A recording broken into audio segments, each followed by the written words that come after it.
So ngayon guys, bibili ako ng ulam. Inutosan kasi ako ni kuya. Then may sakit siya kaya kami na bahala muna magluto ng ulam. Magsinigang kami ng baboy.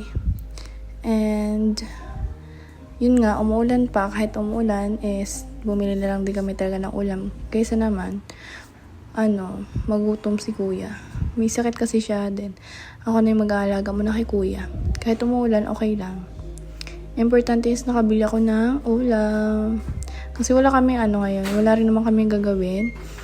And then, nag-stop kami mag-pick kasi nga, inutusan nga kami. Then, wala na ako tuloy maisip kasi na kung anong gagawin eh. Yun nga, marami tumitingin ng mga tao kapag lalabas ako. Pilingon. Charot. Joke. Eme lang, eme. Di ba napapansin niyo naman lahat ng mga tao tumitingin sa akin kapag nagaganon ako, nag-aangat ako ng kamay. Yung kasamaan ko nga pala, pagod na yan sa buhay. Tinitiis niya lang talaga. Tinitiis niya lang makipagsapalaran sa bahay. Kasi nga, pagod na daw siya. Eme. Then, yun na nga, medyo malayo pa yung aming pupuntahan. Ayan yung basketball court na palaging maingay kahit gabi na. Yung ayaw kami patulogin, my God. Yan, at yun na nga, nagpakita-kita pa ng legs ang baday. Ay, nako. Ambon pa yan, guys, ha. Okay lang magkasakit ako. Wala rin naman mag-aalaga. Joke. Ang tagal naman ito. Tawang-tawa pa ako dyan kasi nga may tumiting na lalaki. Ayun, sumusunod sa amin sa likuran. Kasi tingin siya ng tingin. Yan. Huwag kang maingay, kuya, babiral ka na yan. Then, yun na. Wait na lang namin. Kasi nilakad lang namin malayo kasi. Ayaw rin namin mag-commute. Wala kasi kaming balak mag-commute kasi mas feel namin maglakad-lakad, ganon. Magpa-chicks-chicks sa daanan kahit naman hindi naman maganda. Charot. And then, ayun na nga. Medyo nakakapagod lang kasi may paakyat, may pababa na daanan. Siya si Kyla. Yan. Pagod na daw siya. Pagod na daw siya maglado. Pagod na pagod yan. Ano ba? Pa-display yung mukha mo. Pa-display yung mukha mo, be. Yan. Ayun yung mga Ayun yung, may chicks ako nakita. Yan. Hala. Kaya yung legs yan. Oh my God. Medyo malayo pa po talaga siya. Wait nyo na lang. And then, yan yung mga yan yung mukha ko kainis. Kainis. Yan yung mukha ko na, ay nako. Wala na akong masabi. Yung iPad ko lumalabas pag tumatawa ako. Sabay tawa. Yun na. Malayo pa siya, guys. Mga 1 hour siya, charot. 1 hour. Hindi naman sa 1 hour. Sakto lang yung mga 24 minutes doon na kami. Kasi nga nilakad lang namin. Ayaw rin namin kasi mag-tricycle. Kasi nga, mas feel namin yung maglakad. Ayun na, nag-ibang landas na yung babae. Then,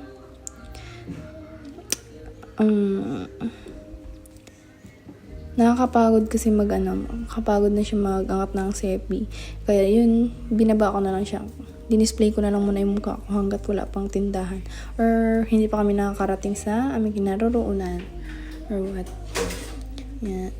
Taray, naka-eyelashes ang babae. Okay, wait na lang. Medyo maambon pa talaga siya. Basa-basa yung damit ko dyan eh. Ang likot naman ng camera na to. Kainis. Yan. So, dyan yung mga daanan, guys. Yun yung wait lang. Yan yung daanan na. Ipapakita ko sa yan. Yan yung daanan na aming pupuntahan. Medyo malayo pa po siya, mga mami. And then, pag, pero sa unahan pa kasi yung niyan. Sa unahan pa. Pakita na naman ng legs ang babae. Display yarn. Kasi, ito na nga. Ipapakita ko na naman yung face ko. And again. Ipapakita ko na naman yung aking face na mukhang Omi, charot. Yan. Malapit na rin pala kami. Kasi lampas na kami ng tricycle na yellow. Then, ibababa ko na naman yung sipi kasi nga maraming tumititig ng mga tao. Daming tumitingin. Nakakaya kasi kung ganun. Wala, ang pangit pala ng mukha ko, my God. Charot. Haggard na haggard yan mga may kasi umuulan. Wala kasi akong malagawan.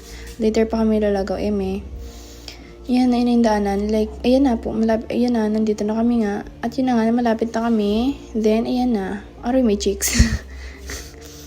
And then, yun na. Nandito na kami sa palengke. Sa Talipapa, ayan siya. Hindi karning manok ang binili namin. Kundi karning baboy. Yan. Yan siya. Siya yung katulong namin dito sa bahay, si Kyla. Siya yung pinakamatangkad sa amin dalawa. Charot. And, pumupula agad yung ilong ko, my God. Grabe ko talaga kasi sensitive. Yung ilong ko kahit konting hawak na pumupula ka agad. Lolo. Paingit yarn. Kamot na kamot sa ilong. Sabi kagat labi, may ganun pa pala yun. Tagal. Yan, dyan yung view ng ng Talipapa. Yan. O, diba? Uy, 12:08 na siya, mga kami. 12:08 kami nakas. Then, wala na. Ang ingay mo. Alam mo, naga-voice record ako Yan na siya. Ayun na siya. Tatawa tuloy ako, kainis.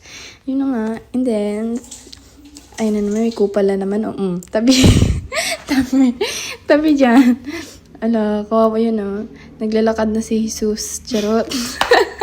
Aray. Ayoko sana tumawa pero nakangiti ako. Yun na nga. And then, malapit na rin kami matapos. Medyo matagal-tagal pa kasi yung tindera mayroon pa siyang customer na isa yan. Yung bako. Gusto niyo yung bako? Charot.